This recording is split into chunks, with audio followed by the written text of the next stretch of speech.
In this video, I'm going to show you the last two types of mix passes that you can have within a snapshot. We've already seen the main mix pass, which just uses this dialog as it is set up and the session the way it is saved.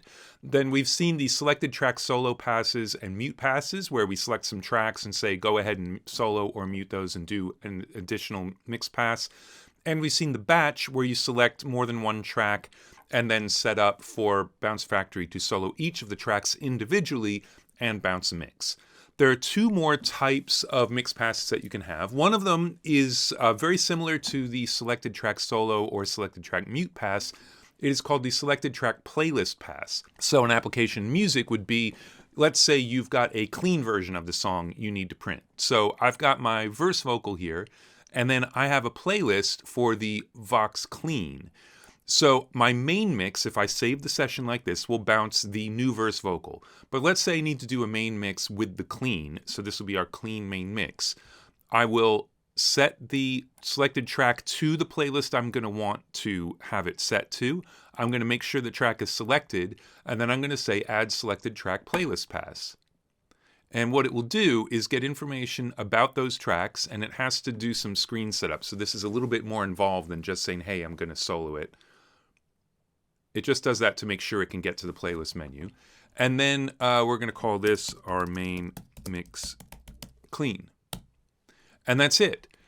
All we have to do now is remember to set this back to the main playlist so that that is what is used for the standard mix pass.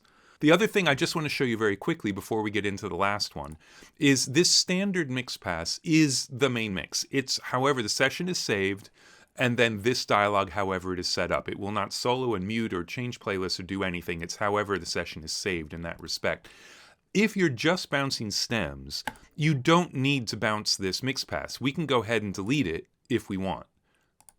And then the reason these buttons don't have room to show all of their words in full is because now you get a button to add that standard mix pass back in if you delete it by mistake. And that will always be top of the list, and again, that's just the session as it is. Okay, let's say though that I need to print an a cappella clean.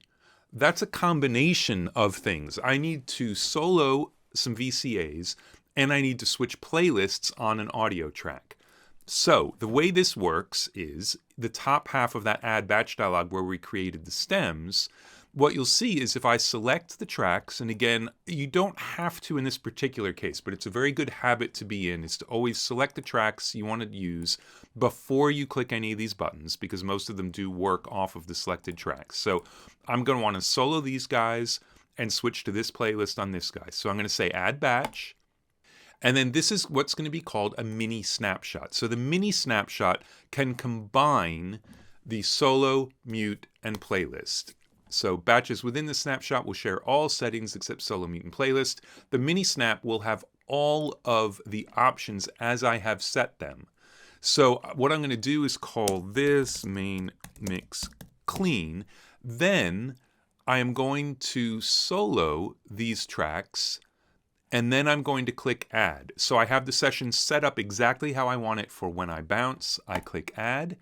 It says, please make sure all the tracks to be included in the mini snapshot have their solo, mute, automation mode, and playlist selection set as you want them, and the tracks must be selected. That's exactly what we've done, and I'll explain why it says automation mode in a second. Click OK. Now it's going to gather the information it needs about those tracks, very much like the playlist mix pass, but it will get the names of these tracks and the fact that they're soloed, etc., etc. Then you get a dialog that says, don't forget to set them back the way they were before the mini snap. And that is because you don't want everything to be bounced with the clean, and you don't want everything to be bounced with these VCAs soloed. So now our session is back how we want it for the main mix. So when we save it, we're already set up for everything except that mini snap pass. That's that.